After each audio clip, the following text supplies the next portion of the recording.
Once upon a midnight dreary, while I pondered weak and weary over many a quaint and curious volume of forgotten lore, while I nodded, nearly napping, suddenly there came a tapping, as of someone gently rapping at my chamber door. "'Tis some visitor," I muttered, "tapping at my chamber door, only this and nothing more." Distinctly I remember it was in the bleak December, and each separate dying ember wrought its ghost upon the floor. Eagerly I wished the morrow, vainly I had sought to borrow from my book surcease of sorrow, sorrow for the lost Lenore, for the rare and radiant maiden whom the angels call Lenore, nameless here forevermore. And the silken, sad, uncertain rustling of each purple curtain thrilled me, filled me with fantastic terrors never felt before, so that now, to still the beating of my heart, I stood repeating, "'Tis some visitor entreating entrance at my chamber door. Some late visitor entreating entrance at my chamber door. This it is, and nothing more." Presently my soul grew stronger, hesitating then no longer. "Sir," I said, "or madam, surely your forgiveness I implore. But the fact is I was napping, and so gently you came rapping, and so faintly you came tapping at my chamber door, that I scarce was sure I heard you. Here I opened wide the door.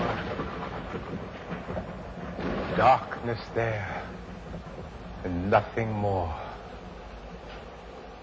Deep into that darkness peering long, I stood there wondering, fearing, doubting, dreaming dreams no mortal ever dared to dream before. But the silence was unbroken, and the stillness gave no token, and the only word there spoken was the whispered word, "Lenore." And I whispered back, and an echo murmured back, "Lenore." Merely this, and nothing more. Back into the chamber turning, all my soul within me burning. Soon again I heard a tapping, something louder than before. "Surely," said I, "surely that is something at my window lattice. Let me see what then thereat is, and this mystery explore. Let my heart be still a minute, and this mystery explore. 'Tis the wind and nothing more." Open here I flung the shutter, when with many a flirt and flutter in there stepped a stately raven of the saintly days of yore. Not the least obeisance made he, not a minute stopped or stayed he, but with mien of lord or lady perched above my chamber door, perched upon a bust of Pallas just above my chamber door, perched and sat, and nothing more.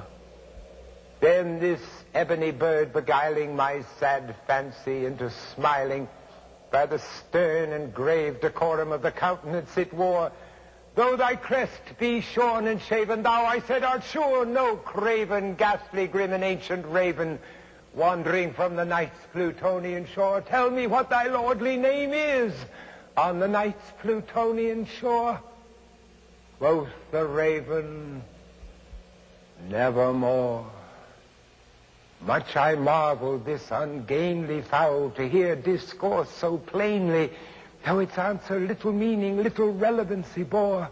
For we cannot help agreeing that no living human being ever yet was blessed with seeing bird above his chamber door, bird or beast, upon the sculptured bust above his chamber door, with such a name as Nevermore. But the raven, sitting lonely on his placid bust, spoke only that one word, as if his soul in that one word he did outpour. Nothing farther than he uttered, not a feather than he fluttered, till I scarcely more than muttered, other friends have flown before. On the morrow he will leave me as my hopes have flown before. Quoth the raven, nevermore. Startled by the stillness broken by reply so aptly spoken, doubtless, said I, what it utters is its only stock and store, caught from some unhappy master, whom unmerciful disaster followed fast and followed faster, till his songs one burden bore, till the dirges of his hopes that melancholy burden bore of never, nevermore.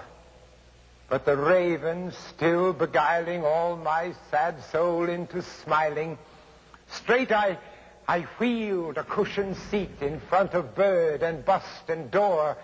Then upon the velvet sinking, I betook myself to linking fancy unto fancy, thinking what this ominous bird of yore, what this grim, ungainly, ghastly, gaunt, and ominous bird of yore meant in croaking, nevermore. Thus I sat engaged in guessing, but no syllable expressing to the fowl, whose fiery eyes now burned into my bosom's core. This and more I sat divining, with my head at ease, reclining on the cushion's velvet lining that the lamplight gloated o'er, but whose velvet violet lining with the lamplight gloating o'er, she shall press, nevermore. Then methought the air grew denser, perfumed from an unseen censer, swung by seraphim whose footfalls tinkled on the tufted floor. Wretch, I cried, thy God hath lent thee, by these angels he has sent thee respite and nepenthe from the memories of Lenore. Quaff, oh quaff this kind nepenthe, and forget this lost Lenore. Quoth the raven, nevermore.